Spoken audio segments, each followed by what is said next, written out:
में बनी नई सरकार के गठन के बाद विभागों का बंटवारा कर दिया गया है।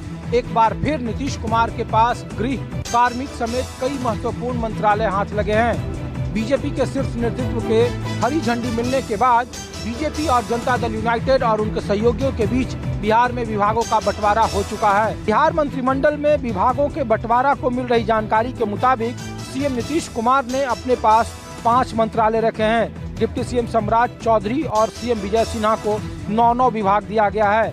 इस सीट बंटवारे में बीजेपी के पास 23 विभाग रहेगा, जबकि 19 विभाग जनता दल यूनाइटेड के पास रहेगा। 2 विभाग हिंदुस्तानी आवाम मोर्चा के पास रहेगा। 28 जनवरी को सीएम नीतीश के साथ 8 नेताओं ने मंत्री पद की शपथ ली थी। गृह विभाग सीएम नीतीश के पास रहेगा। डिप्टी सीएम सम्राट चौधरी के पास वित्त, स्वास्थ्य, नगर विकास, उद्योग जैसे अहम विभाग हैं। कैमरामैन रफीक के साथ ऋषिकेश कुमार, न्यूज़ 24 दिल्ली। आम आदमी पार्टी के द्वारा भाजपा पर आरोप लगाया गया था कि उनके नेताओं के द्वारा आम आदमी पार्टी के विधायकों को तोड़ने की और खरीदने की कोशिश की जा रही है। 25-25 करोड़ रुपए के ऑफर दिए गए हैं। क्राइम ब्रांच की टीम अरविंद केजरीवाल को कल और आज सुबह नोटिस देने के लिए पहुंची, लेकिन उनके स्टाफ के द्वारा केजरीवाल के आवास के अंदर क्राइम ब्रांच के एसीपी और पुलिस कर्मियों को नहीं लिया गया। नोटिस अब तक स्वीकार नहीं किया गया है अरविंद केजरीवाल के द्वारा। कहा यह जा रहा है कि जो सीएम स्टाफ है वो नोटिस को रिसीव कर लेगा, केजरीवाल नोटिस रिसीव नहीं करेंगे। ऐसे में एसीपी जो है क्राइम ब्रांच के, वो तकरीबन 4 घंटे से ज्यादा का वक्त हो चुका, लेकिन अभी भी वो सीएम आवास के बाहर ही मौजूद हैं। उम्मीद लगाए बैठे हैं कि अरविंद केजरीवाल नोटिस को स्वीकार करेंगे। कैमरामैन साहिल अंसारी के साथ दीपक दुबे, न्यूज़ 24 दिल्ली।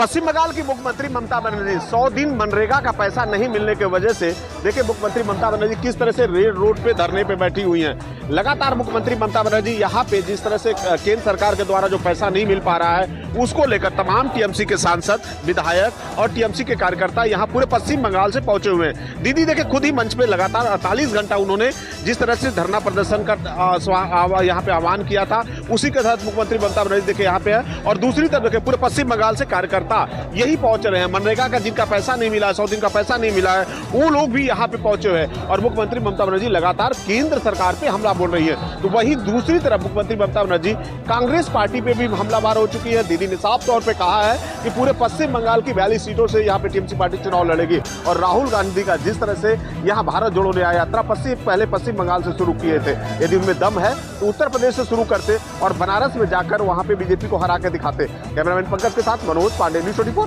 कोलकाता। लाल कृष्ण आडवाणी को भारत रत्न मिल चुका है। उसके बाद की पहली एक्सक्लूसिव तस्वीर उनके घर से, आवास से 30 पृथ्वीराज रोड से तस्वीर दिखा रहा हूँ। देखिए कि लाल कृष्ण आडवाणी अपनी बेटी प्रतिभा आडवाणी के साथ यहाँ पे मौजूद हैं अपने आवास 30 पृथ्वीराज रोड पे। और कहा जा रहा है कि लाल कृष्ण आडवाणी भारतीय राजनीति के कुछ उन चुनिंदा चेहरों में से हैं जिन्हें जीते जिंदगी भारत रत्न का पुरस्कार मिला है।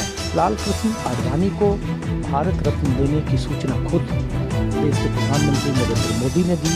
और उसके बाद जो ये आरोप चस्पा थे प्रधानमंत्री नरेंद्र मोदी पर कि बीजेपी अपने पुराने नेताओं को भूल चुकी है, उन विपक्ष को तगड़ा जवाब देश के प्रधानमंत्री नरेंद्र मोदी ने दिया है। तस्वीरें देखिए, लाल कृष्ण आडवाणी लोगों का अभिनंदन करते हुए, साथ में उनकी बेटी हैं प्रतिभा आडवाणी। एक वक्त था जब बीजेपी के 3 धरोहर अटल, आडवाणी और मनोहर नारा गूंजा करता था, जिनमें 2 धरोहरों में से एक अटल बिहारी वाजपेयी और दूसरे लाल कृष्ण आडवाणी अब भारत रत्न से सम्मानित हो चुके हैं। और उनके परिवार के सदस्यों की तस्वीरें आपको न्यूज़ 24 एक्सक्लूसिव तस्वीर दिखा रहा है। कैमरामैन रफीक के साथ ऋषिकेश कुमार, न्यूज़ 24। मध्य प्रदेश में लोकसभा चुनाव की तैयारियों को लेकर कांग्रेस और बीजेपी यानी तमाम दलों में बैठकों का दौर शुरू हो चुका है। आज कांग्रेस कार्यालय में एक बड़ी बैठक हुई स्क्रीनिंग कमेटी की, जिसमें स्क्रीनिंग कमेटी की चेयरपर्सन रजनी पाटिल भी शामिल हुई, तमाम सदस्य शामिल हुए। बैठक का मकसद यह है कि लोकसभा चुनाव में प्रत्याशियों का चयन करना। विधानसभा चुनाव में हार का सामना कर चुके नेताओं को अब ये दरअसल समझ नहीं आ रहा है कि वो लोकसभा चुनाव में मैदान में कैसे उतरे। कांग्रेस के बड़े नेता इसमें असमंजस में है और इसी के लेकर अब रणनीति तैयार हो रही है और जैसे तैसे बड़े नेताओं को मनाने की कोशिश यहाँ कांग्रेस कर रही है। दूसरी तरफ आज बीजेपी की भी एक बड़ी बैठक हुई लोकसभा चुनाव की तैयारियों को लेकर बीजेपी कार्यालय, जिसमें मध्य प्रदेश के मुख्यमंत्री डॉक्टर मोहन यादव, इसके अलावा V D Sharma Madhya Pradesh BJP के अध्यक्ष और पूर्व मुख्यमंत्री शिवराज सिंह चौहान समेत तमाम बड़े नेता बीजेपी के शामिल हुए। एक रणनीति ये तैयार की कि क्लस्टर बनाने के साथ साथ यह भी तय किया जाए कि हर एक बूथ लेवल पर ज्यादा से ज्यादा वोटिंग परसेंटेज कैसे बढ़ाया जाए। इसको लेकर बीजेपी तैयारी में जुटी है और इस बार बीजेपी का जो एकमात्र टारगेट है 29 लोकसभा सीटों पर काबिज होना। कैमरा पर्सन कमलेश के साथ जतिन श्रीवास्तव, न्यूज़ 24 भोपाल। राजस्थान की भजनलाल सरकार अब पूरी तरह से रिफॉर्मेशन के मूड में है और इसी के तहत पूर्ववर्ती अशोक गहलोत सरकार के शासनकाल में हुए आखिरी एक साल के योजनाओं और कामकाज की समीक्षा के लिए एक हाई लेवल कमेटी का गठन कर दिया है। इस कमेटी में किरोड़ी लाल मीणा, दिया कुमारी या मदन दिलावर जैसे ऐसे किसी भी नेता को शामिल नहीं किया गया है जिन्होंने कि पिछले 5 साल में अशोक गहलोत सरकार के खिलाफ लगातार आंदोलन किए थे और कई मुद्दों को उठाया था। हाई लेवल कमेटी भजनलाल सरकार की ओर से बना दी गई है और इसमें तमाम नए मंत्रियों को शामिल करते हुए उन्हें एक बड़ी जिम्मेदारी दी गई है कि वे अप्रैल 2023 से लेकर दिसंबर 2023 तक के अशोक गहलोत सरकार की योजनाओं की समीक्षा करें और अपनी रिपोर्ट तैयार करें। फिलहाल तो यही देखना होगा कि यह कमेटी कब अपनी पहली बैठक करती है, किन किन विषयों की जांच करती है और उसके जांच के दायरे में कौन कौन आता है। कैमरामैन विजय सिंह के साथ श्रीवत्सन, जयपुर न्यूज़ 24। महाराष्ट्र में ओबीसी बनाम मराठा विवाद बढ़ता जा रहा है। हाल ही में राज्य सरकार ने मराठा नेता मनोज जरांगे पाटिल की मराठा आरक्षण की मांगों को मानकर इस संदर्भ में नोटिफिकेशन जारी किया था, जिसका विरोध ओबीसी समाज कर रहा है। ओबीसी नेताओं का कहना है कि ओबीसी कोटे में से मराठाओं को आरक्षण देना ओबीसी समाज पर अन्याय है। इस संदर्भ में अहमदनगर में ओबीसी समाज की महाएल्गार रैली का आयोजन किया गया है। इस महाएल्गार सभा का नेतृत्व खुद महाराष्ट्र सरकार के मंत्री छगन भुजबल कर रहे हैं। मराठा आरक्षण का नोटिफिकेशन जारी होने के बाद ओबीसी समुदाय की ये पहली भव्य बैठक है, लिहाजा सभी का ध्यान इस सभा पर है। मराठाओं के आंदोलन के सामने राज्य सरकार को झुकना पड़ा था। राज्य सरकार बैकफुट पर आ गई थी। उनकी सभी मांगों को मान लिया गया था, लेकिन राज्य सरकार ने शायद ही ये आकलन किया होगा कि इससे ओबीसी समाज इतना आक्रामक हो जाएगा। सरकार के लिए परेशानी और भी ज्यादा है क्योंकि सरकार के मंत्री और विधायक इस सरकार के फैसले का विरोध कर रहे हैं। कैमरा पर्सन संजय यादव के साथ अंकुश जायसवाल, न्यूज़ 24 मुंबई। गौतम बुद्ध नगर के किसान संगठनों ने दिल्ली कूच का ऐलान किया है। दरअसल गौतम बुद्ध नगर जिले में करीब 4 जगह धरना प्रदर्शन पिछले लंबे समय से चल रहे हैं, जिसमें अलग अलग संगठन मिलकर के 8 तारीख को दिल्ली कूच का ऐलान कर दिया है। ये सभी लोग दिल्ली में संसद का घेराव करने की बात कह रहे हैं। दरअसल इन किसानों की जमीन को नोएडा, ग्रेटर नोएडा और एनटीपीसी ने अधिग्रहण किया था, जिसके लिए किसानों के लिए जो वादे किए गए थे वो वादे किसानों के साथ पूरे नहीं किए गए, ऐसा किसानों का आरोप है। इसी को लेकर के जो किसान हैं वो लंबे समय से धरना प्रदर्शन तीनों प्राधिकरण के बाहर कर रहे हैं। इसको लेकर के अभी तक सरकार या प्राधिकरण की तरफ से कोई सुध नहीं ली गई है, जिसके लिए जो किसान संगठन है उन्होंने 8 तारीख के लिए दिल्ली कूच का ऐलान कर दिया है। कैमरा पर्सन सुनील सिंह के साथ में मोहम्मद यूसुफ, नोएडा, न्यूज़ 24। गोवा विधानसभा के अध्यक्ष ने अपने ही सरकार के मंत्री पर भ्रष्टाचार का गंभीर आरोप लगाया है। गोवा विधानसभा के अध्यक्ष रमेश तवाड़कर ने मंत्री गोविंद गौड़े पर फंड का दुरुपयोग करने और भ्रष्टाचार को अंजाम देने का आरोप लगाया है। अध्यक्ष का कहना है कि मंत्री ने स्पीकर के विधानसभा क्षेत्र में ही कई संगठनों को बरसात के मौसम में सांस्कृतिक कार्यक्रम आयोजित करने के लिए फंड बांटे, लेकिन यह कार्यक्रम कभी हुए ही नहीं। गोवा के कला और सांस्कृतिक मंत्री पर कुल 13 संगठनों को तकरीबन 27 लाख रुपए आवंटित किए जाने का आरोप है। जिस गांव में पैसे का दुरुपयोग का आरोप लगा है, उस गांव के सरपंच समेत पंचायत सदस्यों ने अपने शिकायत पत्र के साथ संगठनों के नाम, आवंटित रकम की राशि और फर्जी कार्यक्रमों की लिस्ट भी सौंपी है। कांग्रेस आप सहित अन्य विपक्षी दलों ने मुख्यमंत्री प्रमोद सावंत से स्पष्टीकरण के साथ साथ मंत्री का इस्तीफा भी मांगा है। कैमरामैन संजय यादव के साथ राहुल पांडे, न्यूज़ 24 मुंबई। दिल्ली की शराब नीति घोटाला मामले में आज राउज एवेन्यू कोर्ट में मनीष सिसोदिया और संजय सिंह की पेशी हुई। हालांकि संजय सिंह के लिए एक छोटी सी राहत की खबर जरूर है कि उन्होंने कोर्ट से गुहार लगाई थी कि उन्हें राज्यसभा सांसद के तौर पर शपथ लेने के लिए इजाजत दी जाए। कोर्ट ने उनकी जो मांग है उसे मान लिया है और राज्यसभा सांसद के रूप में वो शपथ ले सकते हैं। वहीं न्यायिक हिरासत संजय सिंह और मनीष सिसोदिया की कोर्ट ने एक बार फिर से बढ़ा दी है और 17 फरवरी तक उन्हें अब न्यायिक हिरासत में रहना होगा। आपको बता दें कि संजय सिंह और मनीष सिसोदिया को शराब नीति घोटाला मामले में गिरफ्तार किया गया था और इस पूरे मामले की जांच ईडी कर रही है और सीबीआई भी इस पूरे मामले की जांच कर रही है। तो वहीं ईडी के द्वारा शराब नीति घोटाला मामले में ही कल के लिए 5वां सम्मन अरविंद केजरीवाल को भी इशू किया गया था। हालांकि अरविंद केजरीवाल ईडी के सामने अब तक पेश इस पूरी शराब नीति घोटाला मामले में नहीं हुए हैं। कैमरामैन साहिल अंसारी के साथ दीपक दुबे, न्यूज़ 24 दिल्ली। पंजाब सरकार ने आज पठानकोट में एनआरआई मीट की और यहां पर मुख्यमंत्री भगवंत मान ने लोगों को संबोधित करते हुए कहा कि पिछली जो सरकारें थी, जब कोई भी एनआरआई पंजाब में आता था तो उसको धक्के खाने पड़ते थे, उनको पुलिस स्टेशन के जो है वहां चक्कर लगाने पड़ते थे। लेकिन अब भगवंत मान की सरकार जो है वो जितने भी एनआरआईज आते हैं उनके स्वागत में रहती है और उन्हें हर संभव जो है मदद पहुंचाने की कोशिश करती है। और इसके साथ ही प्रोग्राम के लिए वो पठानकोट का मिनी गोवा जो जगह है उसके लिए चुनी गई थी और यहाँ पर मुख्यमंत्री भगवंत मान ने इस कार्यक्रम के जरिए टूरिज्म को भी बढ़ावा देने की बात की। अब तस्वीरों में देख सकते हैं कि किस तरह से मुख्यमंत्री भगवंत मान जो हैं वो यहाँ पर जेट स्की है उसको वहाँ पर उन्होंने चलाया और ये लगातार मुख्यमंत्री भगवंत मान ये कहते हुए आए हैं कि पंजाब में टूरिज्म का एक बड़ा स्कोप है। महज जो पिछली सरकारें थी उन्होंने इस पर ध्यान नहीं दी, लेकिन अब भगवंत मान जो है वो लगातार टूरिज्म को बढ़ावा देने की कोशिश में लगे हुए हैं। पठानकोट से कैमरा पर्सन नजर आना के साथ अमित पांडे, न्यूज़ 24।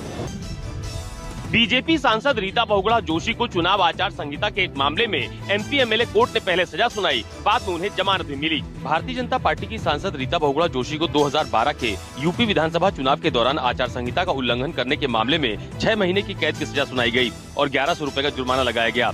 17 फरवरी 2012 की शाम रीता बहुगुणा जोशी लखनऊ की कैंट विधानसभा क्षेत्र से कांग्रेस प्रत्याशी के रूप में आचार संहिता का उल्लंघन करते हुए कृष्णानगर क्षेत्र में चुनाव प्रचार कर रही थी। अभियोजन पक्ष ने आरोप लगाया कि जोशी ने प्रचार का समय समाप्त होने के बाद भी एक सार्वजनिक बैठक को संबोधित किया था। यहाँ आपको ये भी बता दें कि इसी विधानसभा चुनाव में रीता बहुगुणा जोशी ने लखनऊ की कैंट विधानसभा सीट से जीत भी हासिल की थी। कैमरा पर्सन धर्मेंद्र साहू के साथ अशोक तिवारी, लखनऊ, न्यूज़ 24। जम्मू कश्मीर के तमाम पर्यटक स्थलों के साथ साथ उच्च पर्वतीय क्षेत्रों और कुछ मैदानी इलाकों में भी बर्फबारी हुई है। पहले पर्यटक मायूस होकर वापस जा रहे थे क्योंकि पर्यटक इस उम्मीद से जम्मू कश्मीर आ रहे थे कि उन्हें बर्फबारी देखने को मिलेगी, लेकिन उन्हें बर्फबारी देखने को नहीं मिल रही थी। लेकिन अब पर्यटक बेहद ज्यादा खुश दिखाई दे रहे हैं। पर्यटकों के साथ साथ स्थानीय लोग भी बेहद ज्यादा खुश हैं और पर्यटन व्यवसाय से जुड़े कारोबारी भी बेहद ज्यादा खुश दिखाई दे रहे हैं। कुछ स्थानीय लोग जो हैं उन्हें इस बर्फबारी से बेहद ज्यादा परेशानी हो रही है क्योंकि जनजीवन अस्त व्यस्त हो चुका है और सबसे ज्यादा दिक्कत आ रही है बिजली और पीने की पानी की। लेकिन फिर भी जो स्थानीय लोग हैं वो खुश हैं, जो पर्यटक हैं वो खुश हैं और पर्यटन व्यवसाय से जुड़े कारोबारी भी बेहद ज्यादा खुश दिखाई दे रहे हैं। कैमरामैन पवन के साथ पंकज शर्मा, न्यूज़ 24, पटनीटॉप। मथुरा में मंदिर तोड़कर मस्जिद बनवाई थी औरंगजेब ने, आगरा पुरातत्व विभाग ने दी जानकारी। दरअसल मुगल शासक औरंगजेब ने मथुरा के केशव देव मंदिर तोड़कर मस्जिद का निर्माण कराया था। श्री कृष्ण जन्मभूमि ईदगाह प्रकरण मामले में आगरा पुरातत्व कार्यालय की तरफ से जानकारी दी गई है कि अंग्रेजों ने शासन के दौरान 1920 में इलाहाबाद प्रकाशित गजट में यूपी के विभिन्न जिलों के 39 स्मारकों की सूची है, जिसमें 47वें नंबर पर कटरा केशव देव भूमि के श्री कृष्ण जन्मभूमि का उल्लेख किया गया है। श्री कृष्ण जन्मभूमि मुक्त न्यास के अध्यक्ष महेंद्र प्रताप सिंह ने कहा है कि यह अभिलेख सुप्रीम कोर्ट में दाखिल किया जाएगा। आपको बता दें, मैनपुरी के रहने वाले शख्स ने मंदिर के बारे में सूचना के अधिकार के तहत जानकारी मांगी थी, जिसमें ये सब जानकारी सामने निकल कर आई है। कैमरा पर्सन धर्मेंद्र साहू के साथ मनोज पांडे, लखनऊ न्यूज 24। अभिनेत्री और मॉडल पूनम पांडे की मौत की खबर से पर्दा उठ गया है। पूनम पांडे जिंदा है। शनिवार को पूनम पांडे ने वीडियो जारी कर इसकी पुष्टि की है। पूनम पांडे ने कहा कि उनके मौत की खबर कैंसर को लेकर एक अवेयरनेस था और इसके लिए उन्होंने लोगों से माफी भी मांगी है। पूनम कल यानी कि रविवार सुबह 10 बजे लाइव आकर यह जानकारी देना चाहती थी, पर अपने निधन की खबर और लोगों को परेशान और कंफ्यूज होते देख उन्होंने आज ही वीडियो शेयर करने का फैसला किया। गौरतलब है कि शुक्रवार को पूनम पांडे के निधन की खबर आई थी। उनके इंस्टाग्राम हैंडल से उनके मौत की जानकारी जो है वो दी गई थी, जिसमें बताया गया था कि पूनम पांडे का निधन जो है सर्वाइकल कैंसर की वजह से हुआ है। उनके निधन की खबर सुनकर हर कोई परेशान था कि आखिर अचानक उनकी मौत कैसे हो गई। आखिरकार 24 घंटे बाद पूनम पांडे की मौत की खबर पब्लिसिटी स्टंट साबित हुई। कैमरामैन संजय के साथ राहुल पांडे, न्यूज 24, मुंबई। सड़क पर पान मसाला खाकर थूकने या गंदगी करने वाले सावधान, तीसरी आंख आप पर रखे हुए नजर, आपके घर तक पहुंचेगा दंड का मेमो। सड़क पर पान मसाला खाकर थूकने या कचरा फेंककर गंदगी करने वालों को अब बख्शा नहीं जाएगा। अहमदाबाद महानगर पालिका ने अब ऐसे तमाम लोगों को स्पेशल स्क्वाड के जरिए या फिर सीसीटीवी के जरिए घर पर मेमो भेजकर दंडित करना शुरू कर दिया है। इस मुहिम के शुरू करते ही पहले ही दिन 152 लोगों से दंडित कर हजारों रुपए का जुर्माना वसूला गया। अहमदाबाद शहर को स्वच्छ बनाने की मुहिम के तहत शुरू की गई इस कार्रवाई के लिए Ahmedabad municipal corporation smart city के तहत पालड़ी में बनाया गया विशेष कमांड एंड कंट्रोल रूम में लगे शहर भर के सीसीटीवी से गंदगी फैलाने वालों पर बाज नजर रखे हुए हैं। इसके साथ साथ ही गंदगी करने वाले लोगों को पकड़ने के लिए एक विशेष दस्ता भी तैयार किया जा रहा है। कैमरामैन के साथ भूपेंद्र सिंह, अहमदाबाद, न्यूज 24। जॉर्डन में हुए ड्रोन हमले के बाद अमेरिका ने सीरिया पर जबरदस्त हमला किया है। जी आपको बता दें कि अमेरिकी सेना जॉर्डन में सैंड अड्डे पर हुए ड्रोन हमले के जवाब में शुक्रवार को सीरिया और इराक में ईरान समर्थित मलेशियाई के ठिकानों पर बमबारी की है। सीरिया में अमेरिका के हवाई हमले में 6 मलेशियाई लड़ाके मारे गए हैं। इनमें से 3 गैर सीरियाई थे। अमेरिकी सेना ने एक बयान में कहा कि अमेरिका ने शुक्रवार को इराक और सीरिया में ईरान रिवोल्यूशनरी गार्ड्स और उनके समर्थित मलेशियाई से जुड़े 85 से अधिक ठिकानों पर जवाबी हमले किए हैं। बयान में कहा गया है कि अमेरिकी सेना ने हवाई हमलों ने कमांड में नियंत्रण केंद्र, रॉकेट, मिसाइल और ड्रोन भंडारण सुविधाओं के साथ साथ रसद और गोला बारूद आपूर्ति श्रृंखला सुविधाओं को भी निशाना बनाया है। अमेरिकी सेना ने 125 से अधिक युद्ध सामग्री के साथ 85 से अधिक ठिकानों पर हमला किया। वहीं सीरिया के सरकारी मीडिया ने कहा है कि जो हमला किया गया है अमेरिका की तरफ से, उसका जवाब जरूर सीरिया देगा। कैमरा पर्सन राणा विनाश के साथ पवन मिश्रा, न्यूज 24, दिल्ली।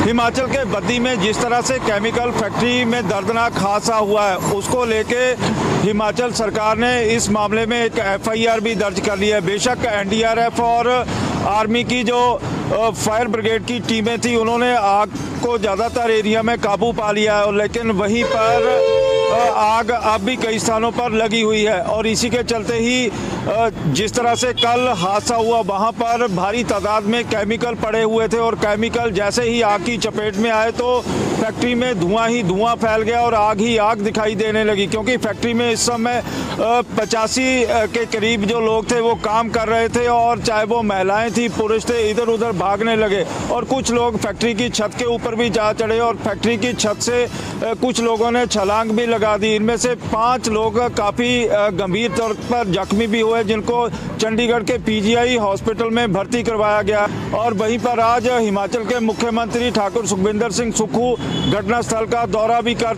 सकते हैं। कैमरामैन गंभीर सिंह राणा के साथ विशाल अंग्रेज, न्यूज 24, चंडीगढ़।